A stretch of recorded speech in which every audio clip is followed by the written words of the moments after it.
our next speaker has been a Labour councillor in Highgate, Camden since September last year. She also works for the Shadow Media Minister, MP Helen Goodman. And before she was elected as a councillor, Sally worked for Victim Support and the Family and Parenting Institute, as well as for the Observer and the Sunday Telegraph. So, please welcome Sally Gimson.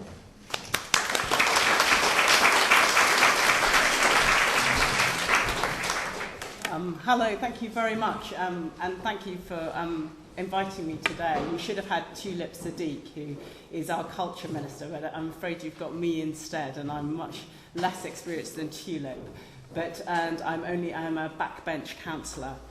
But I wanted to talk a bit about power and powerlessness, I think, because I was shown this picture and asked what were my reactions to it. Shown this, it's not a picture, it's a sculpture, and what were my reactions to it? And on the one hand, I think it's really beautiful. So there's a kind of beauty about it. There's a kind of beauty about it, and a kind of beauty about the body that reminds me of my 16-year-old daughter. That movement that you come from being a child to becoming an adult, and that the fertility that comes with that, the blossoming, the burgeoning. And there's something about that sculpture that has that blossoming, burgeoning feel of youth and promise.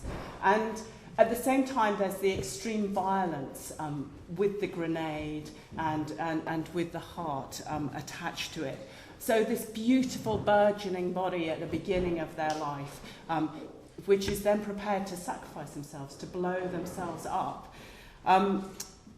And I wanted to think about politics in that way, in the politics of being powerful, being powerful in politics, having power as that, and then feeling very powerlessness and feeling that the only way that you can be powerful is to sacrifice yourself, is to blow yourself up. And it was interesting, I was talking to my husband about this, and he immediately focused in on the grenade, and he said, she's got a grenade on her vagina. And so he immediately saw a kind of...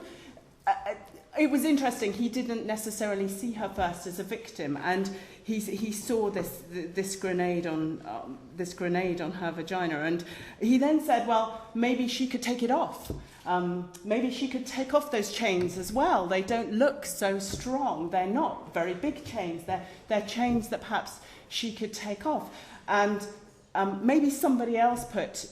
And then somebody said, and I was talking to my friends on the Labour Party stall this morning, which is what I spend my Saturday mornings doing, which is campaigning and standing on Labour Party stalls. And they said, yes, but someone put the grenade there. Someone else put the grenade there. That was a woman, of course. She saw someone else putting the grenade there. Not that you could take the grenade off and do something with it, but that someone else had put the grenade there. So I think it's very interesting. It's how you feel about the power and the power of politics. And I'm not sure that I feel so powerless in politics here in Britain. I think that I'm in politics because I think that I can change things, that I can make a difference, that I can make powerless people feel more powerful. In a sense, that's why I wanted to do it. I started off as a journalist, and I thought that as a journalist you could change the world, that by writing about stuff changed the world. But actually, I came to the conclusion that it wasn't about writing about stuff, or at least for me it wasn't. It was about actually doing something.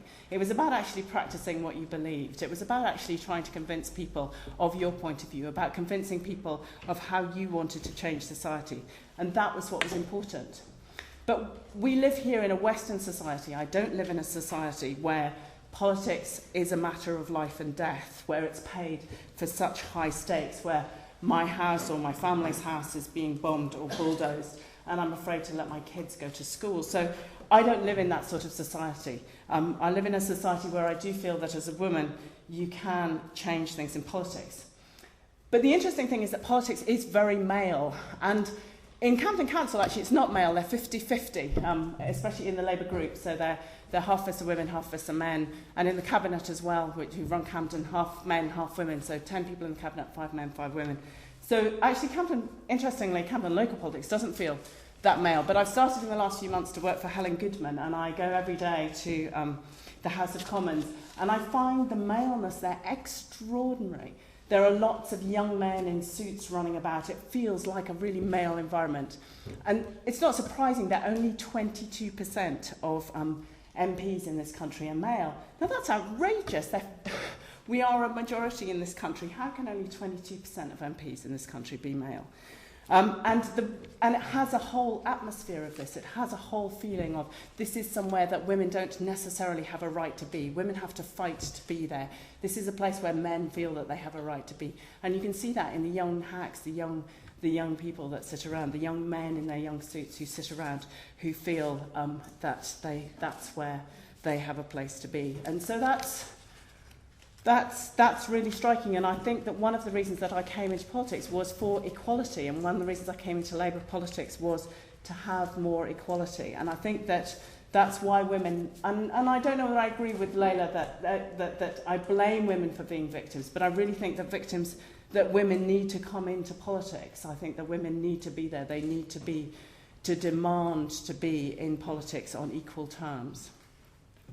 But a lot of the things I do as councillors are dealing with people who do feel powerless for their situations. I've got a young lady called Sinead who came to me, and she is a private. She's been told that she had to go and rent privately because she couldn't get a council flat. She has a 2-year-old child. She lost her job. Her partner left her. She ended up in Islington in private rented accommodation. Things have changed now. The housing benefit is not as high as it used to be. She's going to be thrown out. They're repossessing the house that she lives in. She's going to be thrown out of the house where she lives in. She has nowhere to go. She came back and she asked Camden if she could have a council house for her and her daughter. They'd grown up here. Her parents are growing up there. Her grandparents are growing up there. And the council said, no, we don't have anywhere for you to live.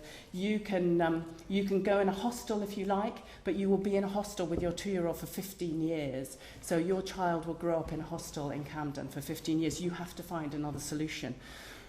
And Sinead told me that she feels powerless. She told me that she feels invisible, that she can't do anything, that she can't get a job because she can't get enough childcare, and she can't find somewhere to live, and when she can't find somewhere to live, she can't get a job, and she's in this circle where she feels that she's invisible, that nobody cares, that the only solution is a hostel. And she started to find other people who are like her and who are also having to live in hostels, but they're ashamed of it, so they don't tell anyone. So that is the kind of powerlessness that people feel here, and that's one of the things that as a local councillor I hope that I can do to make people feel less powerless. I've also got an old lady who's being harassed by her neighbours, where the police know, the police and the council and everyone else has known about this for years. No one's done anything. And again, she feels completely powerless. She feels that when she goes to the authorities and says what's happening, nobody does anything. Again, I think that one of the things that you can do, that we should be doing as a politicians, is helping those people to have power and giving them power back. So this is about power. The last thing I want to say is that Ella asked me to talk a bit about my husband, who is a Tory, and I've done some articles in the newspapers about being married to a Tory.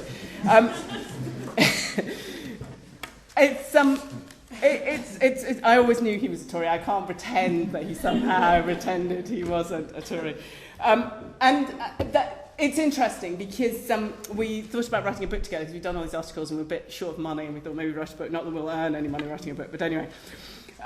But one of the things we thought about, so he says, oh, well, who are your heroes? I can always tell a politician what they're like of who your heroes are. And his picture of Lord Salisbury, his cartoon of Lord Salisbury is outside our bathroom. And that's sort of his Tory Prime Minister hero. And he's got books about Wellington and Disraeli and all his sort of Tory heroes up and down the house. And I thought, oh my God, who's my hero? And it's really interesting because actually, I don't have a hero. And as a woman in politics, a woman who wants to do politics, who are your heroes? And it's very hard to think of them. So I chose Mary Wollstonecraft, but she's quite a sort of imperfect hero. She wasn't a politician. She had to sort of write The Vindication of Women in between hundreds of other things, and it's a terribly long and rushed work. It's not like, at the same time, Burke was writing his treatise, and poor old Mary Wollstonecraft was sort of writing her incredibly revolutionary work.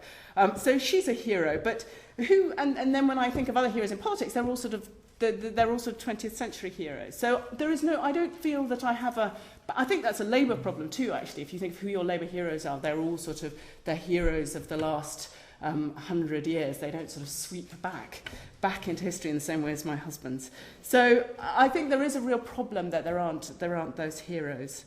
And I think that's what I wanted to say, that I think more women should go into politics. I think we need to fight to have 50 or 60% of women in power. I think it's outrageous that we don't.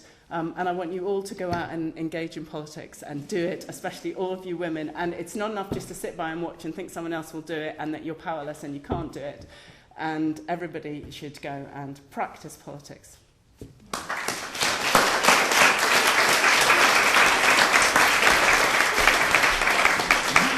We have a question at the front. Thank you. Sorry. Although she wasn't a Labour MP, why not Nancy Astor? Because she's quite pioneering. Obviously, there were female lobbies in the Houses of Parliament, so why not Nancy Astor? Yeah, Nancy Astor was the first woman in Parliament, I think that's right. And also Emily Pankhurst is also a big heroine of mine, actually. But she too became a Tory. I have real problems with this. She did sort of flirt with the Labour Party halfway through, but she became a Tory. No, I really want a strong, I mean, obviously there are people like Barbara Castle, and actually I very much admire Harriet Harman now, but it's hard because a lot of those early women were Tories and became Tories. But they were still pioneering. They were pioneering, because Thatcher too was pioneering, but I'm with you though. I'm not a Tory, by the way. Good. So, Settled up. that's sort of.